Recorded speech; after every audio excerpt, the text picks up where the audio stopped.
On this episode of the podcast, I have with me Grant Reveal. He is the Director of Identity and Access Management at Micron Technology. We're going to be talking about the business value of identity and access management. I'm going to be talking about moving away from the Department of No, becoming a business enabler, introducing more automation, some examples of that, and also how do you demonstrate business value, and how do you take that to business to make them aware of the value that you provide on a day-to-day or quarterly or yearly basis. Grant, thanks for being on the podcast. That's great to be here. Thanks for having me. Absolutely.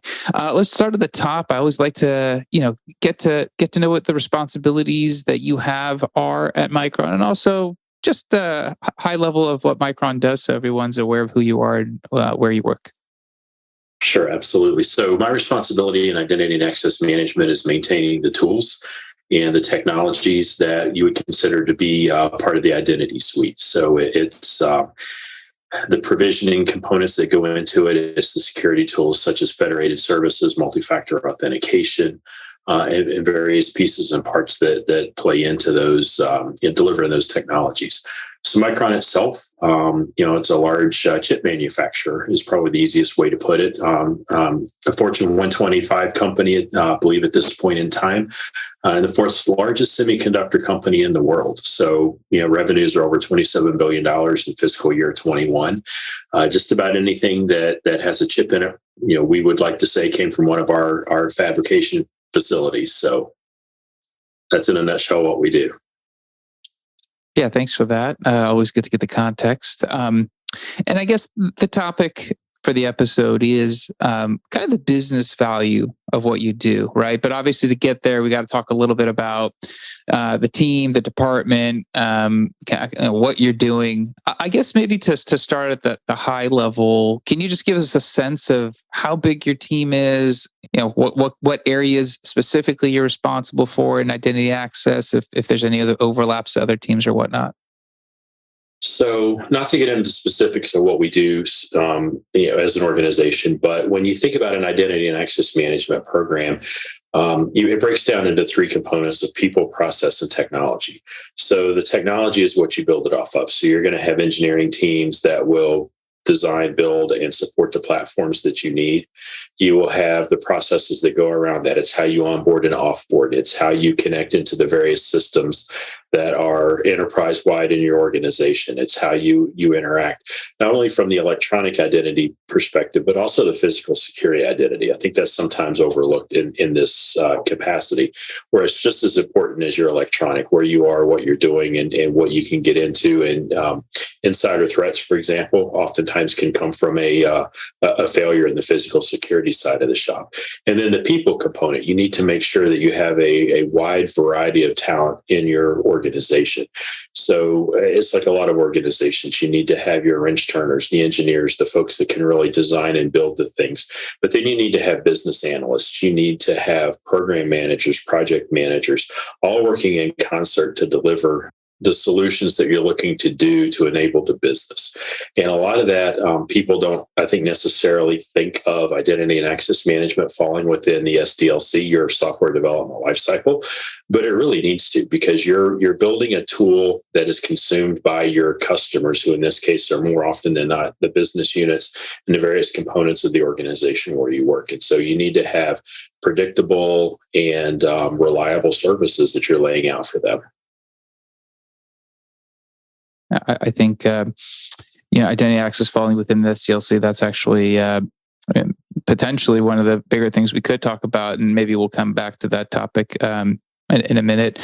I guess when you're kind of looking at your team and kind of the evolution of what you're trying to accomplish, not just at Micron, but just in generally wherever you've worked in the past, have you seen a shift away from that Department of No? Because obviously security being known as the gatekeeper, the police, that's always been something that's, been prevalent. Or have you seen the shift happening? Are you guys still kind of working through that process of trying to shift the mindset of, we're not here to say no, we're here to make us more secure?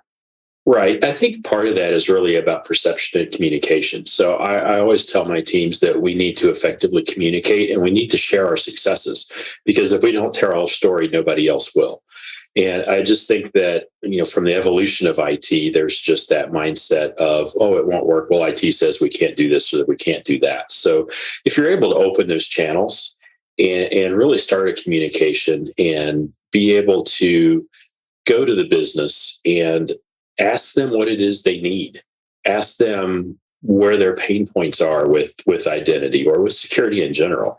And so that's where I mentioned on the teams earlier, having business analysts and other folks who can help you capture those requirements and then bringing that back. And whether you have engineers that are building it or you have programmers and application developers that are helping align to what it is you're looking for, it's really coming across as being cooperative and in partnership, much like if you were running a software company and you had a lot of customers. I mean, essentially, it's the same process.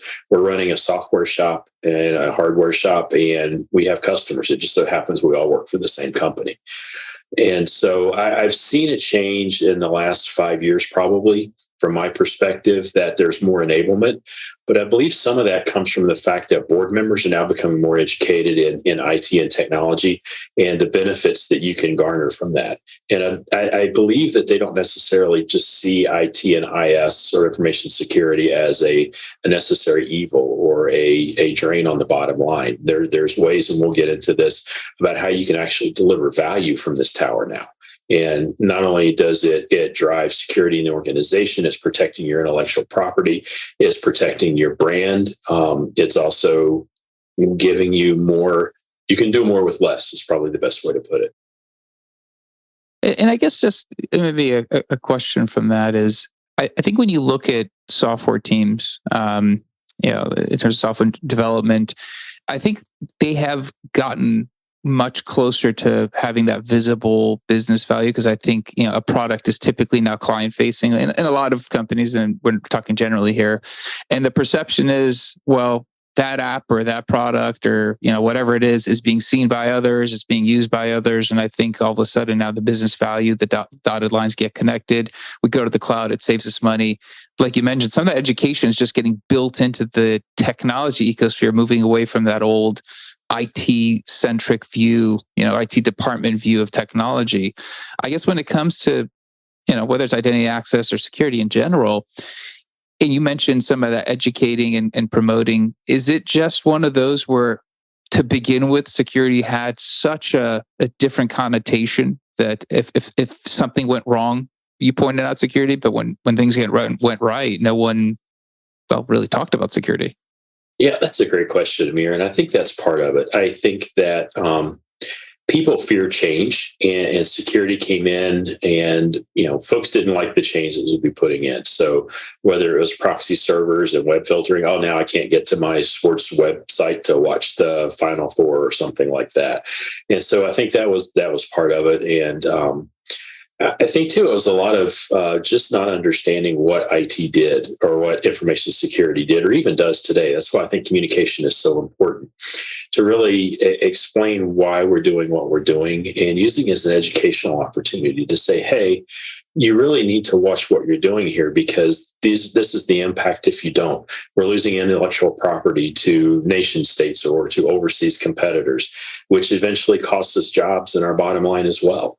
And it's just, I think there's a lot of pieces that go into it, but you're right. It's about the communication and the not understanding. And I think, too, Amir, something that's taken time to evolve is security is probably the newest out of the towers that we have. And so we were sort of thrust into the middle of the breach, so to speak. And it was like, holy crap, we're losing all our stuff. Now what do we do? And so that's sort of how security was born in some form or fashion. And I think a lot of security people came from the technology background and didn't really know how to speak business. So they weren't able to relate the business value. And it's taken some time to catch up. And for that, security, I think, was sometimes pigeonholed and maybe not as respected in the organization as some of the other business units or the IT towers were. Oftentimes it would get lost under a chief financial officer, or sometimes it's under the legal department. Sometimes it's in IT. And so really being able to get an equal voice at the table and to show the value has taken time. Yeah, that's actually, I think that the time component, I mean, especially how quickly in the last, decade and change, the cloud has become prevalent. No one runs their own, not no one, but a lot of companies don't run their own infrastructure anymore. Things are going to the cloud. People are in process. And it's not until you go into the cloud where security is becomes potentially an issue, because somebody who isn't security savvy might have left something exposed otherwise. And I think that's where, when you're talking about the impact of the bottom line, talking about this stuff earlier, educating board members, some of the business enablement side of security, as you're kind of seeing it, you mentioned, some of the people who were in early didn't quite understand how to make that pivot from being an infrastructure or like an admin to, hey, I need to speak to business. You have data, product, software, all those, towers, departments have those type of people to make those conversations.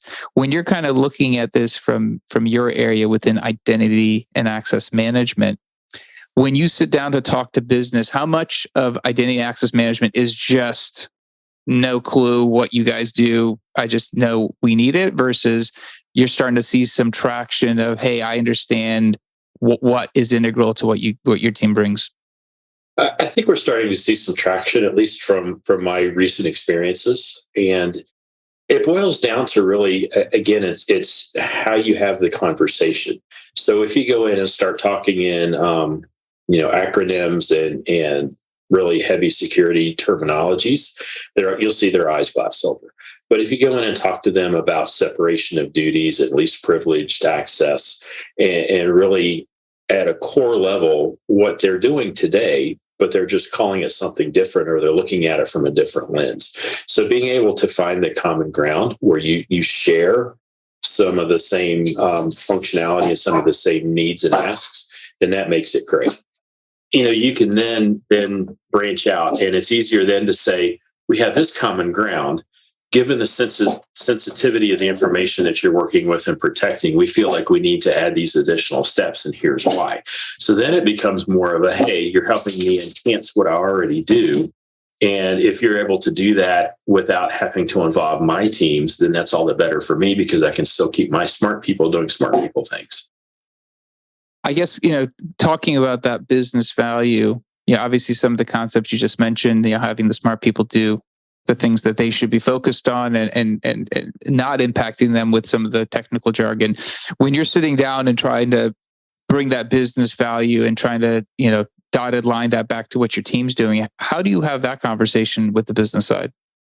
Oftentimes, it really revolves around the numbers. At the end of the day, everybody's concerned about the bottom line. And so let's say that you're in a shop with a high turnover rate. Call centers are famous for having high turnover. So if you look at the onboarding process, and if you're bringing in a class of new people, and if there's manual provisioning processes in place, it could take 2 days to get the access that they need. So you're now delaying the training time, which delays the time that gets them out on the floor actually talking to customers. So if we can come in and automate that, we're now able to we increase the training experience, because those new hires are able to do what they need to the first day they walk into the building. The provisioning process works with a predefined set of entitlements that are being put out there. So it reduces the potential for human error. And it's a monetary value, because now you haven't paid someone to sit in a room for a day and a half or 2 days where they can't work or they can't train. And you can draw the bottom line. If it goes back to what I mentioned before, people, process, and technology, you're now enabling the people to do what they need to do in a shorter period of time. The processes are in place and documented, so that gives you an audit trail to protect yourself. But it also, through the automation, you're doing it faster. The technology is what you're building in the background. And if you've done that in conjunction with your HR departments and your training departments and these folks in the business units, then you have a more seamless experience for everyone, and your technologies are actually better integrated and they perform better. Yeah, I mean, obviously the bottom line is the bottom line. I mean, that's why we call it that. And when you're sitting down, you're obviously having these conversations, and then you need to interface with technology. When you turn your purview and go from business to technology to other teams, obviously other people involved in the SDLC, when you're talking to technology counterparts, how do you make that pivot so that it doesn't become still still too technologically deep because obviously that's not their world, but yet you have to make sure they are aware of the value and what you bring to the table because it's got to be part of the process. I mean, personally, for me, I like to speak in analogies. I can't think of any off the top of my head, but if you're able to relate that to a something that they would understand coming from business school, for example, so you're able, talk in terms of widgets, and let's say that if you have 100 widgets and they're sitting in a truck and you can't get those widgets into the warehouse because the door is locked and you can't get in, what is your delay in your production, but also what is the delay in just having those parts sitting there? So you say it's the same thing. Instead of widgets in a truck, these are new employees coming into the organization. And that door could be physical access to allow them to get to the facility where they work, or it could be electronic access that allows them to get to the tools and the technology that they need to do their job. Something like that I've found has been very beneficial. And you can oftentimes see the wheels start to turn a little bit. And so then that generates more questions. And I think the other thing to this, Amir, is coming into it from a mind frame of educating and not browbeating or being condescending.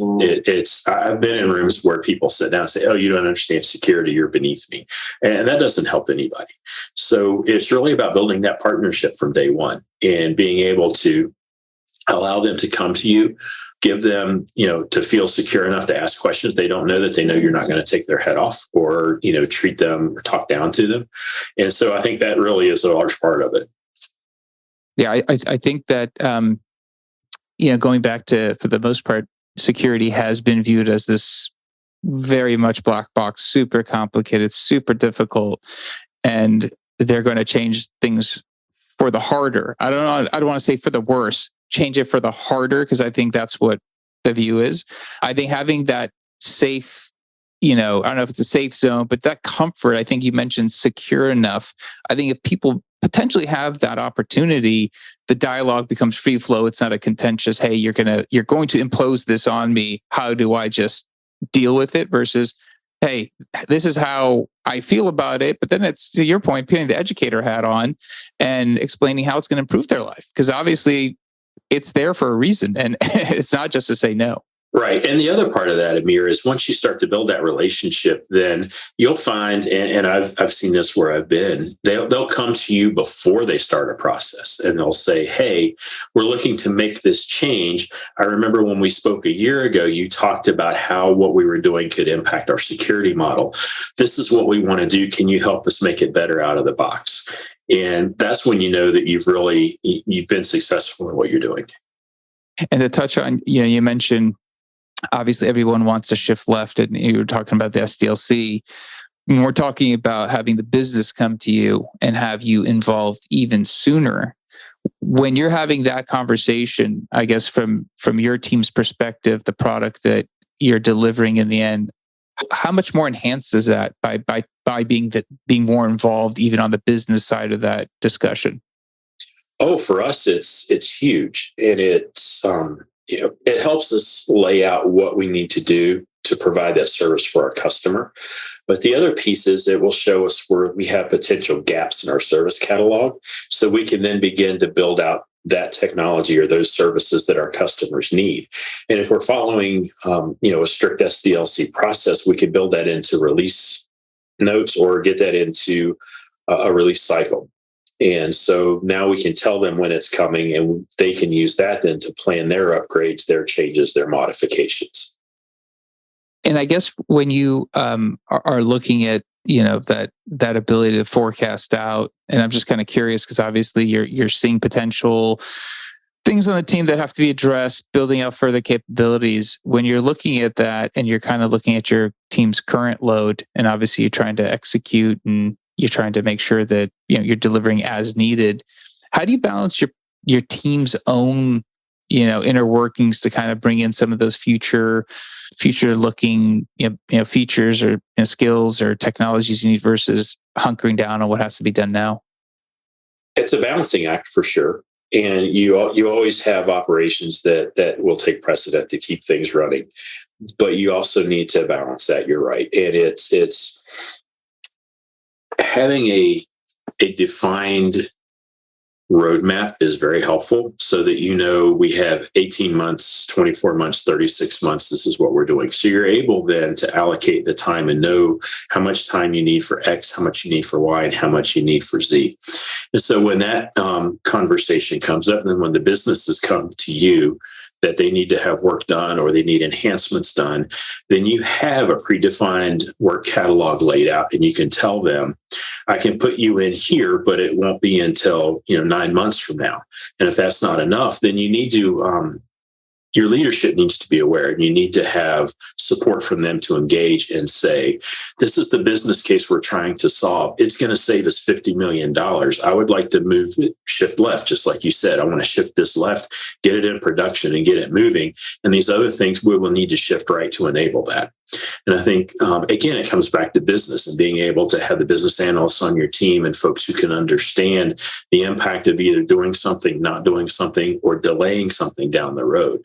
But it's always going to be a balancing act, and it can sometimes change on a daily basis. Absolutely. And that roadmap, I guess, for you, are you responsible for that roadmap, or do you actually have a devoted product manager that's responsible for that piece? At this point in time, I'm devoted to the roadmap. That's part of my my executive leadership, is that strategic vision that we bring to the organization. I've worked in other organizations where I also had that responsibility, but working with a program manager was very helpful. They were able to flesh things out and to coordinate some of the other things that were coming in from the PM organization. That could help make sure that we knew what was happening across the board and vice versa. So there's nothing worse than trying to build my stuff in a tower, and infrastructure and operations are building their stuff in a tower. And we find out that all three of us have gone out and bought the same thing, and we're trying to do the same thing with it. And so now we've just tripled the company's cost to deliver a product. I was going to ask you early on, you mentioned if we don't tell our story, no one will. And I'm always curious when you have a product that's not directly end user facing, how you tell some of those stories. I mean, do you have some examples of how you celebrate those wins on the team, how you tell a story to kind of bring that recognition to what the team's doing? Yeah, absolutely. So going back to my example earlier, where you have a call center or you have a manufacturing facility, and a lot of those folks are working on an hourly basis. And so password changes. Everybody hates to change their password, right? So if you don't have an automated password process, what you can find is those folks may figure out that if they all wait to change their password till the same time, the help desk will be overwhelmed. So they'll get paid to sit for 2, 3, 4 hours while they're waiting to get through to a help desk person. Whereas if you have automated password resets and you have notifications that go out preemptively to tell them the password is getting ready or it needs to be changed, you have a use case now where you could save the company potentially tens of thousands of dollars in payroll and hundreds of hours of lost productivity, basically every 60 or 90 days, depending on when you're doing your password change. And I guess when you want to take that and communicate that out to business to bring your team, celebrate your team in particular, how do you, I guess, take that? Is that more of a, do you email that out? Is there how do you actually bring that attention? Hey, we did this as a team. We saved the company, $70,000 in this, implementation of the password change policy. So metrics and reporting are a huge part of my job, and it's a huge part of the tower as a whole. And so that needs to get reported up to leadership. So of course it would go to my boss, and then we get to the vice president level.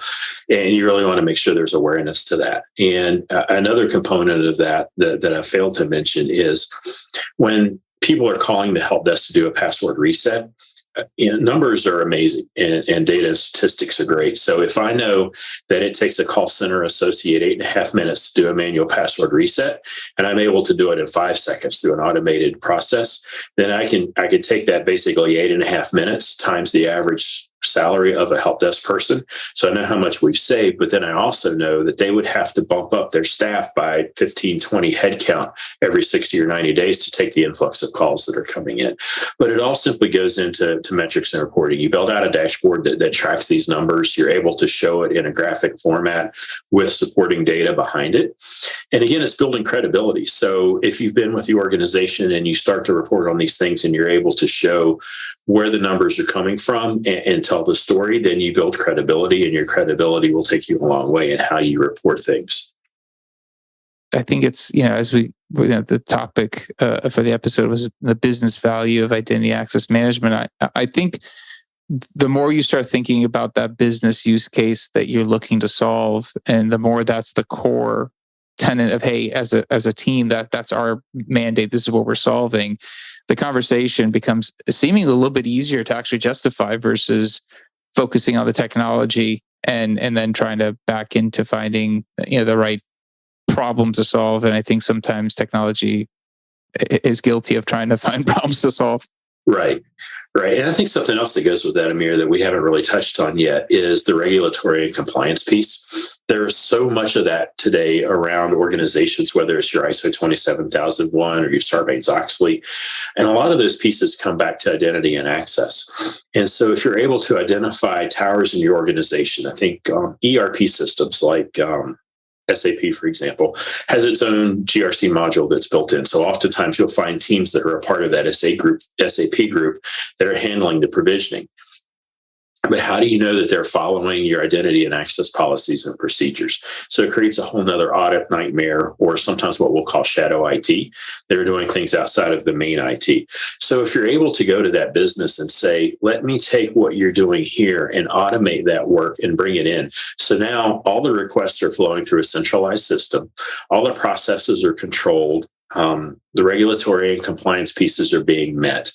And I'm doing the work that you had 5 people doing. Now those 5 people can be reassigned to something else in the organization. So we've now given them a platform to continue to grow and develop while taking something off their plate that maybe is not their sweet spot or what they do well. So we're doing what we do well. We're enabling them to do what they do well. So at the end of the day, we both win. Absolutely. I guess maybe a question to ask you just off of that is, departments have so much access to apps, right? SaaS application do this specific thing, do that. Marketing can do it. Sales can do it. How much of your day is impacted? And this might be a really big question, but how much of your day is impacted? Because those applications come back, like somebody, 2 people in the marketing go, hey, this is a great idea. We need this product just to do X. Sounds great. They do it, they use it, but then it's completely outside the purview of, what your team has implemented or org-wide. How much of that do you see on a day-to-day basis? I think in the larger organizations, you see it, but not as much as you may in the smaller shops, because we have better defined processes. So we have very specific procurement processes in place. We have very specific architecture review boards that happen before something can be brought into the environment. We have very rigorous monitoring and alerting systems. So if somebody installs something that's not an approved application, there's going to be an alarm bell somewhere and questions will get asked. Whereas the smaller organizations, yes, I think you may see that. And so that again comes back to building relationships and the awareness component of these are the bad things that can happen.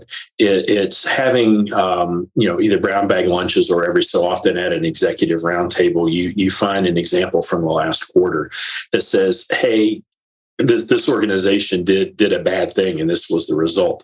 And here's the stuff from the front page of the Wall Street Journal where their CEO had to answer to the board about X, Y, or Z. That gets a lot of people's attention as well. It goes back to, I think you mentioned, off the start, people, process, technology. Obviously, what you just described, that process, the procurement, the audit component, and bigger shops, more to find. As you get smaller, it's fragmented, might not be complete, and that's where some of the things that we see out and in the news starts bubbling up. I was going to ask you. So we've been on a lot of podcasts recently. I've been asking guests. If they have a topic or if they have a question they'd like a future leader to answer, was there anything that you potentially like to leave for a future guest to pick up on?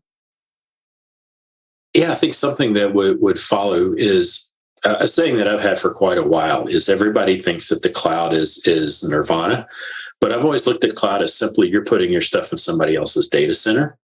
So I think looking at having someone who could come in and possibly talk about what really the cloud is and what does it mean by putting your stuff in the cloud, and what does it mean by what are the risks and concerns that you need to have around managing your shop in a cloud environment or in a hybrid environment, and you still have responsibilities for that data.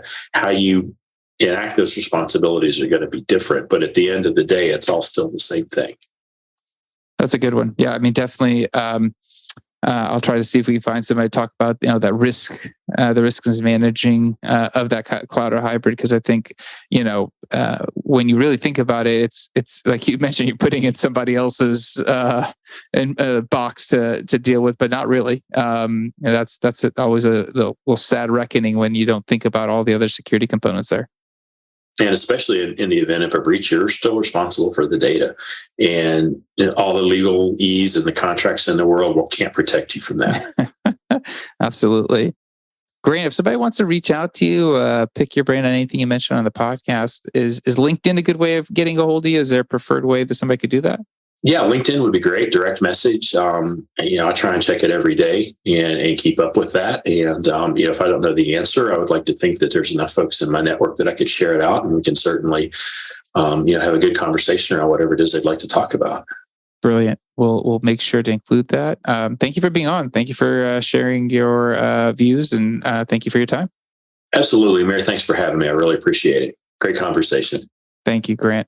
That's it for this episode. We'll be back again, different guest, different topic. If you do find the episode useful, share it. That's how we've been growing, and I appreciate everyone that does. In terms of topic, I'd love to see if somebody out there can actually, talk to Grant's question. Someone who can, kind of dive in and talk about risks and managing in a cloud or hybrid environment. Love to have you on. So if you know someone or you yourself want to be on, let me know. Hit me up on LinkedIn. Until next time, goodbye.